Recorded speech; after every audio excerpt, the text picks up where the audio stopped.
Good morning my dear students. Today हम लोग पिछले जो एक वीडियो हम लोग बनाए थे उसमें हम लोग देखे थे हिंदी भाषा को, हिंदी लैंग्वेज को देखे थे। और इस जो वीडियो में हम लोग वर्ड और वर्तनी के बारे में बातें करेंगे, यानी लेटर और स्पेलिंग के बारे में बातें करेंगे। ठीक है, तो भाषा का निर्माण ध्वनियों से होता है।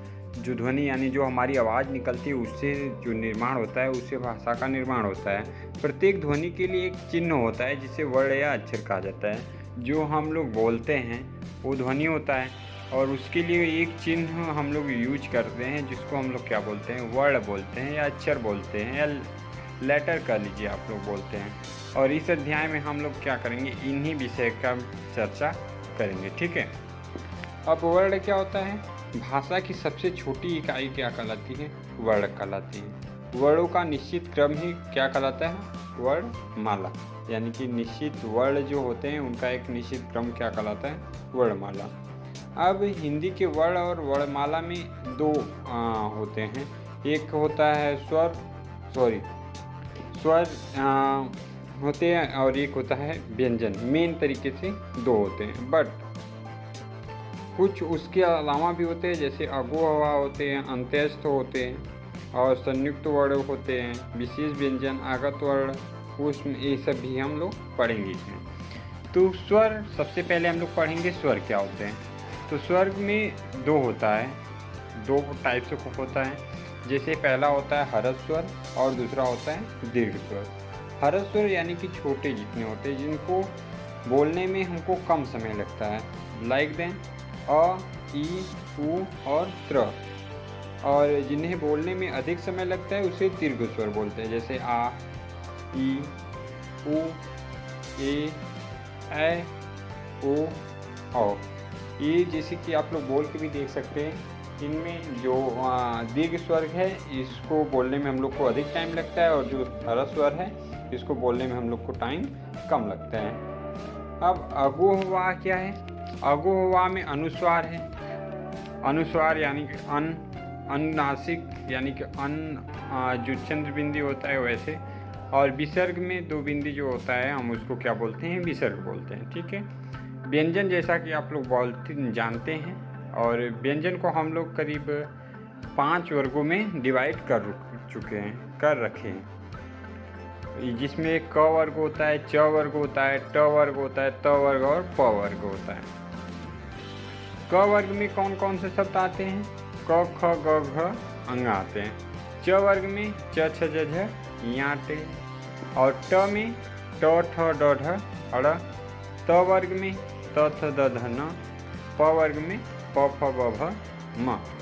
ठीक, ध्यान दीजिएगा, इसमें मात्रा नहीं है। मात्रा जब मिलेगा तभी पूरा वर्ड बनता है। ठीक, अब अतंत क्या होते हैं? जैसे कि य होते हैं, र होते हैं, ल और वह क्या बोले जाते हैं? अंतस्थ बोलते हैं। ऊष्म क्या होते हैं? ऊष्म में स, स और स, यानी कि तीनों स और ह। ठीक, विशेष व्यंजन में ढ़ और ढक्कना वाला, जो ढक्कन वाला ढ होता है वो। और फिर उसके बाद आगत वर्ण में आ होता है, ज होता है, फ होता है। ठीक, और फिर उसके बाद संयुक्त वर्ण में छ, त्र, ज्ञ और स्र होता है। और कुल वर्ण कितने होते हैं? 55 मिला के कुल वर्ण माने जाते हैं। वैसे कितने वर्ण होते हैं क से ज्ञ तक? आप हमें कमेंट बॉक्स में ज़रूर बताएंगे। ठीक, चलिए, अब स्वर क्या है? तो जिन वर्णों का उच्चारण बिना किसी अन्य वर्ण की सहायता से किया जाता है उन्हें क्या कहते हैं? हम लोग स्वर कहते हैं। इनकी पहचान है कि इनके उच्चारण के समय हवा बिना किसी बाधा के मुख से बाहर निकलती है। जब स्वर का हम लोग उच्चारण करते हैं तब हवा जो है हमारे मुंह से, मतलब कि बिना रुकावट के, यानी कोई रुकावट के बिना मुंह से जो है बाहर निकल जाती है। ठीक, मात्रा क्या होते हैं? व्यंजन वर्णों के साथ स्वरों का मेल से मात्रा बनती है। जो व्यंजन वर्ण होते हैं उनके साथ जब स्वर मिल जाते हैं तो उन्हें क्या कहते हैं? हम लोग मात्रा कह देते हैं। ठीक है, स्वर और उनकी मात्राएं आप इनको देख लीजिएगा। अब हम लोग अगोवा देखेंगे। अगोवा क्या है? यह न तो स्वर होते हैं न ही व्यंजन होते हैं। ये स्वर इसलिए नहीं कहे जा सकते क्योंकि इनका स्वतंत्र उच्चारण नहीं हो सकता। ठीक, ये स्वर न होते हैं न ही व्यंजन होते हैं। क्योंकि ये जो स्वर हैं इसलिए नहीं कहे जा सकते क्योंकि इनका जो स्वतंत्र उच्चारण नहीं हो सकता। यह व्यंजन इसलिए नहीं कहलाते क्योंकि व्यंजनों के उच्चारण के पश्चात स्वर आता है, जबकि इनके उच्चारण से पूर्व स्वर आता है। ठीक, और अनुस्वार क्या होता है? तो अनुस्वार का उच्चारण उस वर्ग के 5वें अक्षर के समान होता है जिसके पहले वह बोला जाता है, जैसे गंगा। ठीक, और दंड, ये सब। ठीक, र ल स से पहले इनका उच्चारण न होता है, जैसे संयम होता है, संयोग होता है, संशय, संसार आदि। ठीक,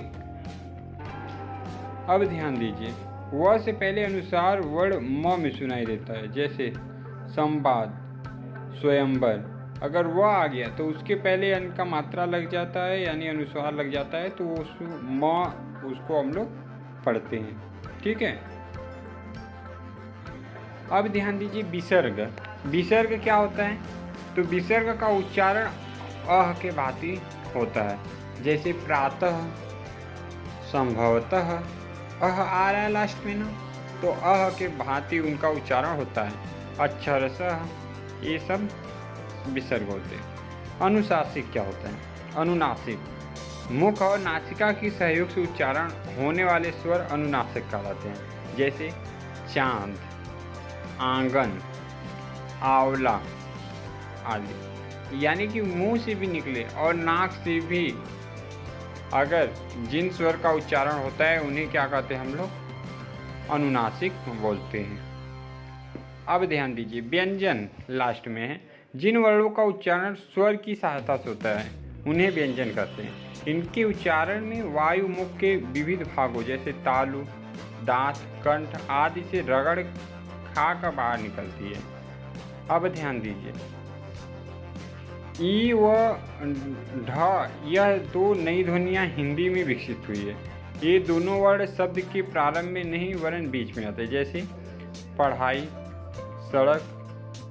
ये सब जो ड़ होते हैं और ढ होते हैं, ये हमेशा वर्ण के यानी कि शब्द के बीच में ही आएंगे।